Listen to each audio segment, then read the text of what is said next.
السلام علیکم ورحمۃ اللہ وبرکاتہ۔ تو آج ہم مفتی سلمان نظری صاحب کا بیان سنیں گے کہ حضرت نے امیر المجاہدین علامہ خادم حسین رضوی رحمۃ اللہ تعالی علیہ کے بارے میں کیا کہا، کیونکہ آج 8 ربیع الثانی ہے۔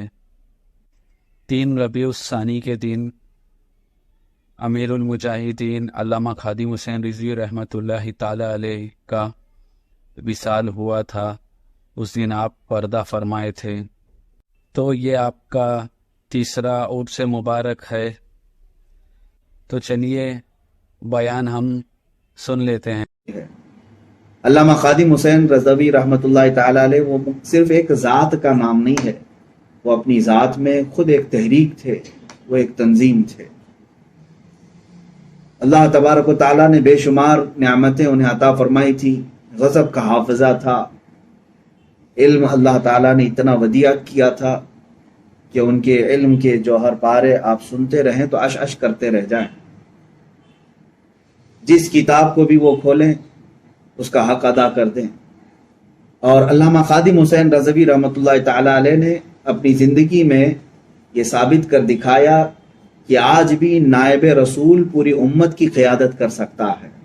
جن لوگوں نے علماء اور مولوی اس طرح کے الفاظ کہہ کر انہیں اپنے میدانوں سے اور سیاست سے دور رکھا، ان سے میں ایک بات پوچھوں گا کہ ایک خادم حسین تمہاری پارٹیوں میں سے لا کر کے دکھا دو، جو عشق رسالت معاب صلی اللہ تعالی علیہ وسلم کا ایسا جام اپنے سینے میں رکھتا تھا کہ لوگ جو اس کی محفل میں بیٹھ جائیں وہ پھر ایسے پکے عاشق رسول بن کر نکلتے تھے کہ ان کا صرف اور صرف ایک ہی جذبہ رہ جاتا تھا، وہ جذبہ شہادت ہے۔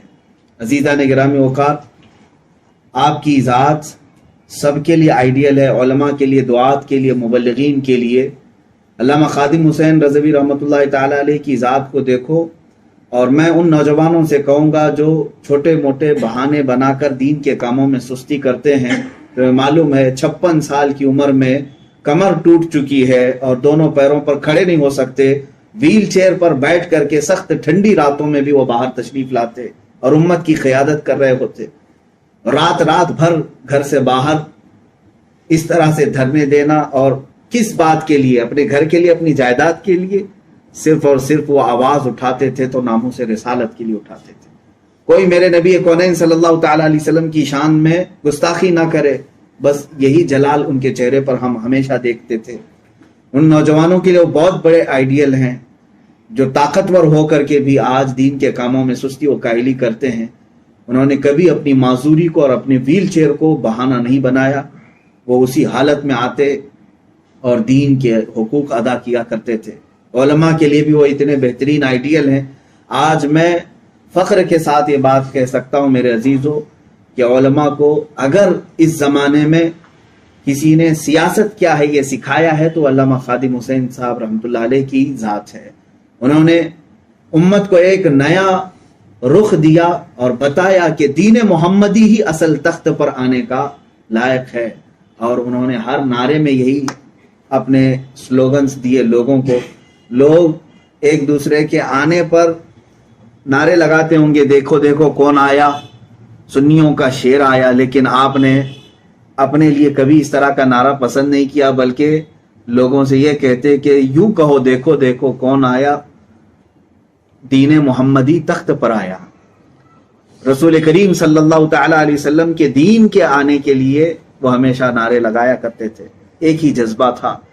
ماشاء اللہ، بہت ہی اچھا بیان تھا۔ تو اس بیان کو زیادہ سے زیادہ لوگوں تک شیئر کرے تاکہ لوگوں کو معلوم پڑے کہ امیر المجاہدین علامہ خادم حسین رضوی رحمۃ اللہ تعالی علیہ کون تھے۔ ویسے تو ان کا تعارف کرانے کی ضرورت نہیں ہے، پوری دنیا ان کو پہچانتی ہے، اور آج جو دنیا کے حالات چل رہے ہیں، ایسے حالات میں بابا جی کی کمی بہت محسوس ہوتی ہے۔ تو ملتے ہیں ہم اگلی ویڈیو میں، تب تک کے لیے دعا میں یاد رکھیں۔